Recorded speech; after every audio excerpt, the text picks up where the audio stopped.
Hola a todos, bienvenidos a nuestra inmersión profunda. Hoy nos vamos a entrar en un tema que tiene al mundo en vilo, la geopolítica, la geopolítica de los conflictos en Eurasia.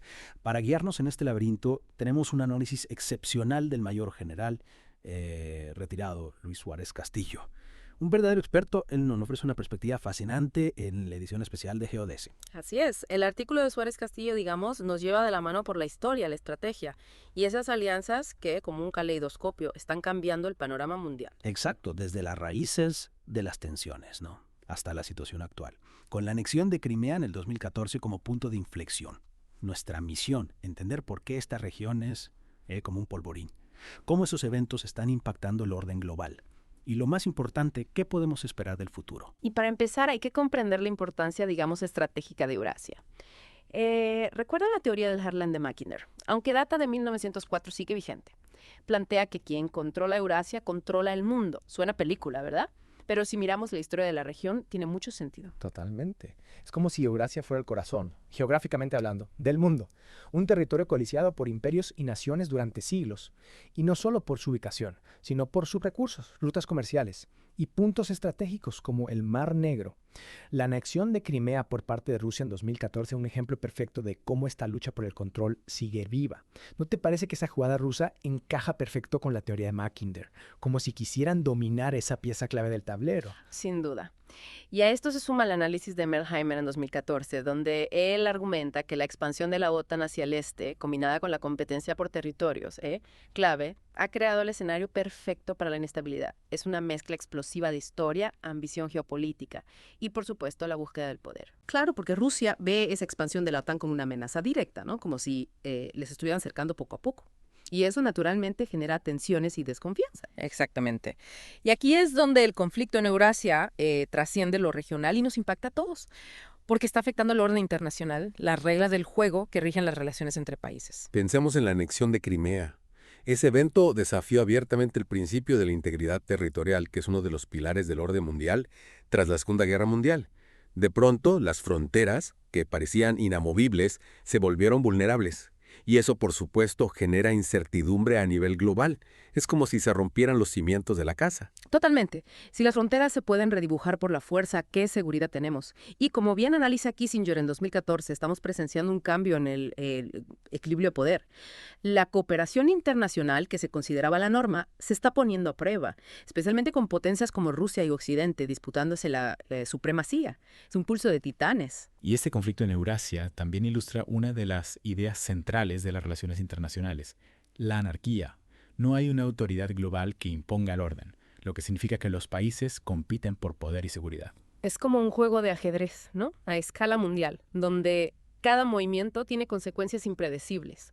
Y aquí entra el realismo político, una escuela de pensamiento que nos recuerda que la lucha por el poder y la seguridad son los motores de las relaciones internacionales. O sea que, según el realismo político, la cooperación internacional es un ideal bonito, pero en la práctica, los países siempre priorizarán sus propios intereses. No. Exactamente. Y Walls, un referente del realismo, argumentaba que la búsqueda de seguridad por parte de un país puede, paradójicamente, aumentar la inseguridad general. Es como si al intentar protegernos creáramos un ambiente aún más peligroso. Es como una espiral, ¿no? Si un país aumenta su poderío militar, sus vecinos se sienten amenazados y hacen lo mismo, lo que a su vez lleva al primer país a armarse aún más, y así sucesivamente. Exactamente.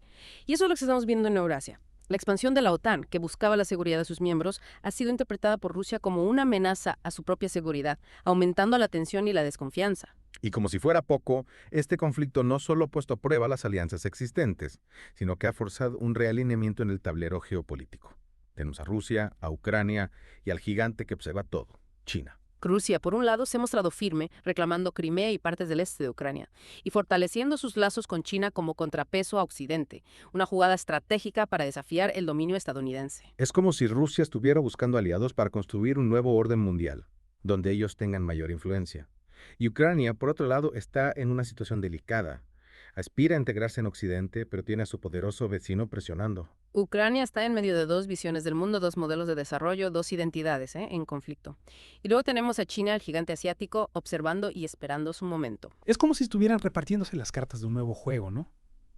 Y nadie sabe con certeza quién saldrá ganando. Y para entender mejor esta situación, esta complejidad, debemos mirar hacia atrás. explorar la relación entre Ucrania, Rusia y Occidente. Exacto, porque Ucrania está justo en esa encrucijada, ¿no? Entre Oriente y Occidente. Históricamente ha sido un territorio disputado, un guante cultural. Y lamentablemente un campo de batalla geopolítico. Su historia está marcada por la integración, la dominación y el conflicto. Durante siglos, Ucrania formó parte del Imperio Ruso y luego de la Unión Soviética. Ese legado de integración, en muchos casos forzada, combinado con el deseo de una identidad independiente y la aspiración de unirse a Occidente, ha generado una tensión constante. Claro, porque por un lado está ese pasado común con Rusia, pero por otro está la búsqueda de una identidad propia, un deseo de migrar hacia Europa. Y esa tensión se hace evidente en la anexión de Crimea en 2014. Exactamente. La anexión de Crimea fue una herida abierta, ¿no? Un recordatorio doloroso del pasado, que reavivó viejas rencillas y dejó al descubierto el choque entre las aspiraciones ucranianas y las ambiciones rusas. Es como si ese evento hubiera despertado fantasmas del pasado, ¿no? Recelos, miedos y viejas heridas que no terminan de cicatrizar. Precisamente.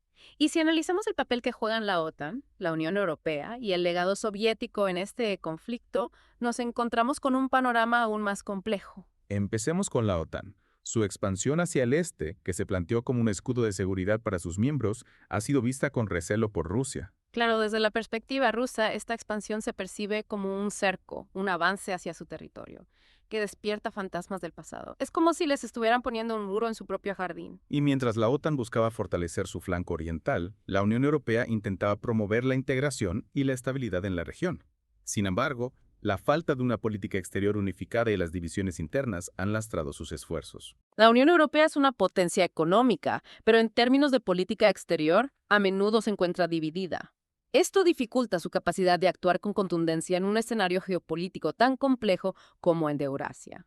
Es como si la Unión Europea tuviera muchos capitanes al mando del barco y cada uno quiere llevarlo en una dirección diferente. Y en medio de todo esto, no podemos olvidar el legado soviético, que sigue proyectando sus sombras sobre la región. Las viejas heridas, las desconfianzas históricas, todo eso pesa en las relaciones entre los países. Es como si el fantasma de la Unión Soviética aún rondara por Eurasia, condicionando las decisiones y alimentando las tensiones. Y ante este panorama tan complejo, la pregunta que surge es, ¿qué podemos esperar del futuro del conflicto entre Rusia y Ucrania? Bueno, el futuro es incierto, pero las recientes negociaciones iniciadas por el expresidente Trump nos dan algunas pistas. Recordemos las dos condiciones claves que puso sobre la mesa: la pérdida definitiva de Crimea para Ucrania y la imposibilidad de que Ucrania se una a la OTAN. Dos puntos que sin duda han generado mucha controversia a nivel internacional.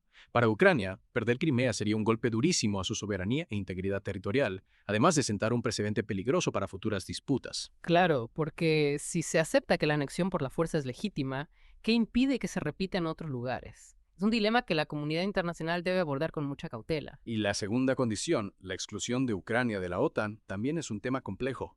Para Rusia, es una garantía de seguridad, una forma de evitar que la Alianza Atlántica se acerque a sus fronteras. Pero para Ucrania significa renunciar a una aspiración clave, la de integrarse en las estructuras de seguridad occidentales. Se sentirían vulnerables, a merced de un vecino poderoso que ya ha demostrado su disposición a usar la fuerza. Es como si Ucrania estuviera atrapada entre la espada y la pared, ¿no? Por un lado quiere unirse a Occidente, pero por otro lado Rusia no se lo permite.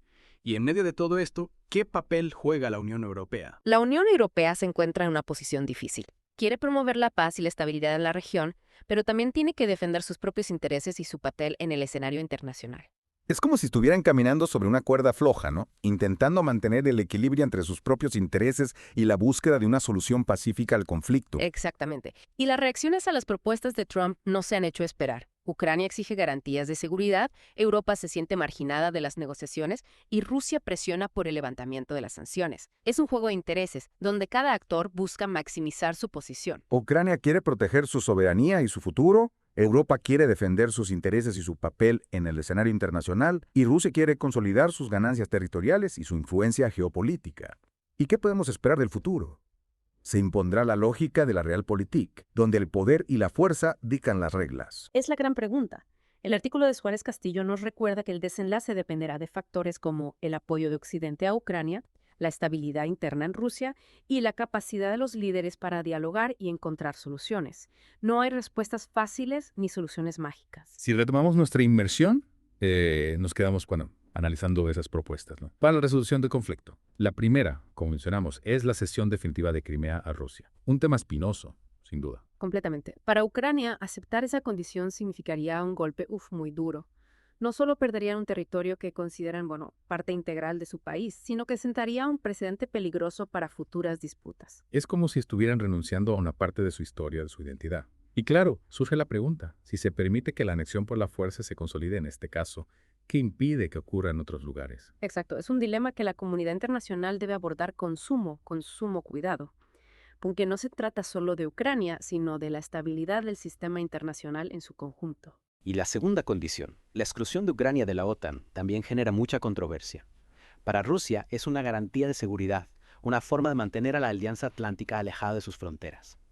Pero para Ucrania implica renunciar a una aspiración clave, la de integrarse en el bloque occidental. Es comprensible que Ucrania se sienta vulnerable ante esa propuesta. Si renuncian a la posibilidad de unirse a la OTAN, quedarían a merced de un vecino poderoso que ya ha demostrado su disposición a usar la fuerza. Es una decisión difícil, sin duda. Y las reacciones ante esta propuesta, no se han hecho esperar. Ucrania exige garantías de seguridad, Europa se siente marginada de las negociaciones y Rusia presiona por el levantamiento de las sanciones. Cada actor busca proteger sus intereses. Claro, Ucrania quiere asegurar su soberanía y su futuro, Europa busca defender sus intereses y su papel en el escenario internacional, y Rusia quiere consolidar sus ganancias territoriales y su influencia geopolítica. Es como un juego de ajedrez, donde cada movimiento tiene consecuencias que van mucho más allá del tablero. Y en medio de todo esto, nos preguntamos, ¿qué podemos esperar del futuro? Se impondrá la lógica de la Realpolitik, donde la fuerza dicta las reglas. El análisis de Suárez Castillo en Geodese nos ofrece algunas claves. El desenlace dependerá de factores como el apoyo que Occidente le brinde a Ucrania, la estabilidad interna de Rusia y la capacidad de los líderes para dialogar y encontrar soluciones. Lo que está claro es que no hay respuestas fáciles ni soluciones mágicas. El conflicto en Eurasia nos recuerda que el mundo está en constante transformación, ¿no? El orden internacional se está reconfigurando y los viejos paradigmas ya no sirven. Y en este contexto, la información y análisis críticos son más importantes que nunca. Totalmente. Para navegar por este mar de incertidumbre necesitamos comprender las complejidades geopolíticas, las motivaciones de los actores, las tensiones históricas. Y para eso, plataformas como Geodese son fundamentales. Exacto. Geodese nos ofrece un espacio para el análisis, la reflexión y el debate sobre los grandes temas de nuestro tiempo.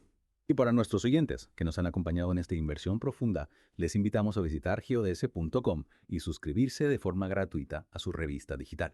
En Geodese encontrarán análisis de expertos, reportajes en profundidad y opiniones diversas que les ayudarán a comprender mejor los desafíos y oportunidades del mundo actual.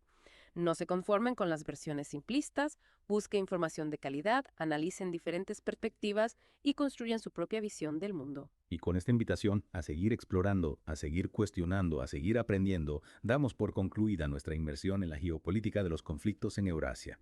Esperamos que este viaje les haya resultado tan fascinante y revelador como para nosotros. Gracias por acompañarnos en The Deep Dive. Hasta la próxima.